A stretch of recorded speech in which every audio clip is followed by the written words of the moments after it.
Après vous avoir parlé de la gamme pentatonique majeure, je vais vous parler de la gamme pentatonique mineure et de la gamme blues qui en découle.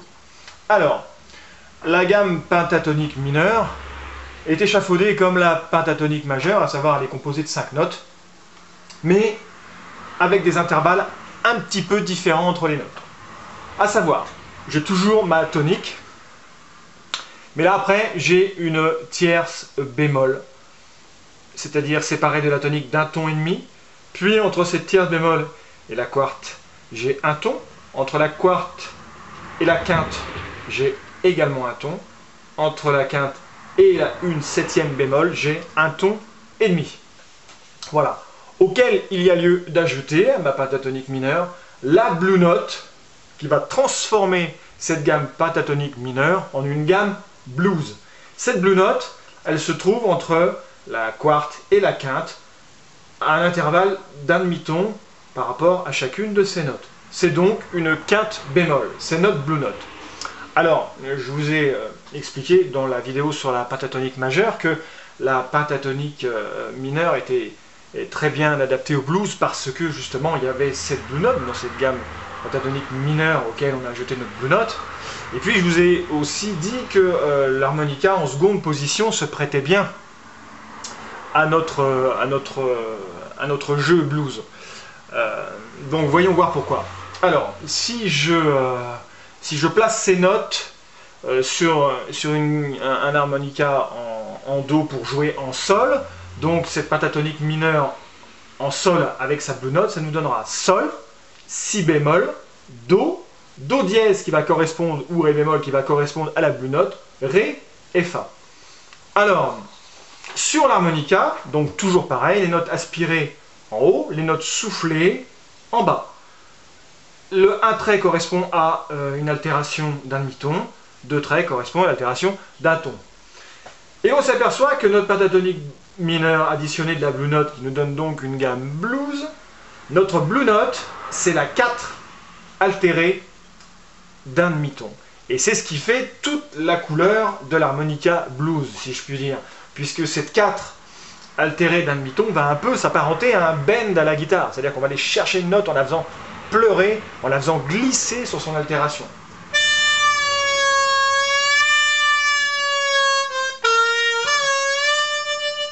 Comme cela.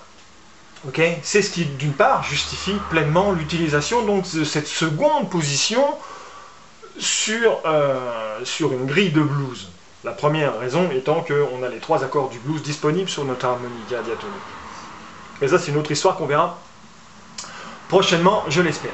Alors, on va faire un peu le même exercice qu'on a fait sur la gamme pentatonique majeure, à savoir, je vais, dans un premier temps, lancer ma grille de blues.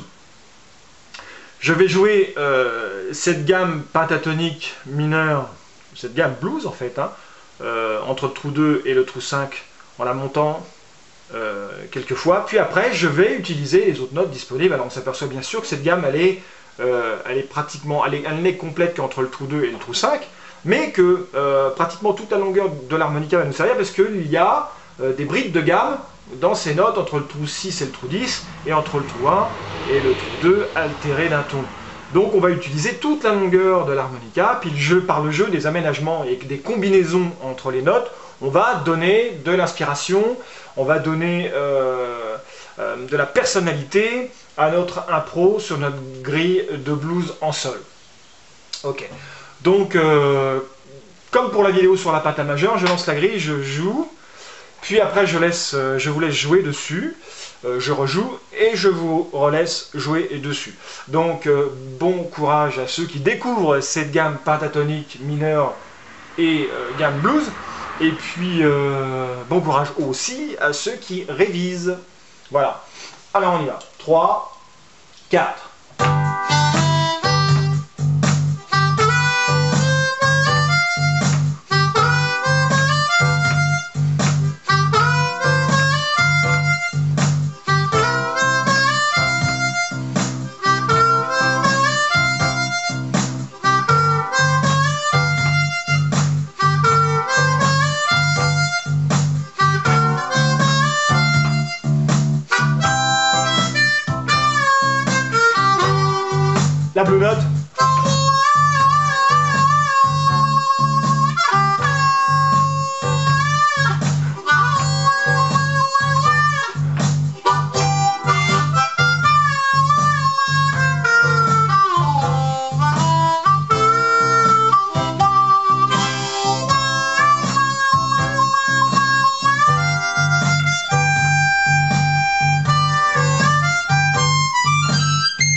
Pensez bien à tirer votre Blue Note sur le 4 aspiré.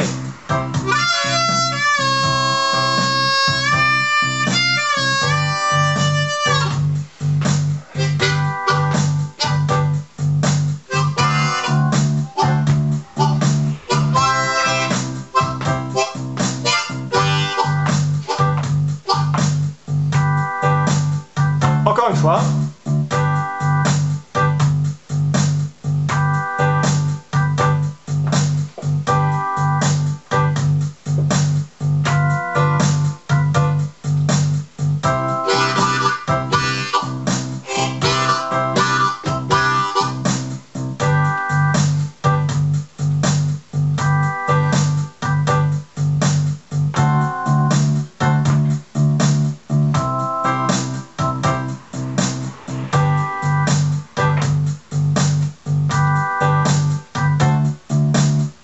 Voilà, donc idem la gamme pentatonique majeure, hein. Vous écrivez cette gamme sur une feuille de papier en très grand comme ça, et vous lancez votre grille de blues en sol, et vous jouez ces notes, et vous les combinez entre elles, et voilà, et donc eh ben vous allez jouer du blues à l'harmonica en seconde position, en sol sur un harmonica en do.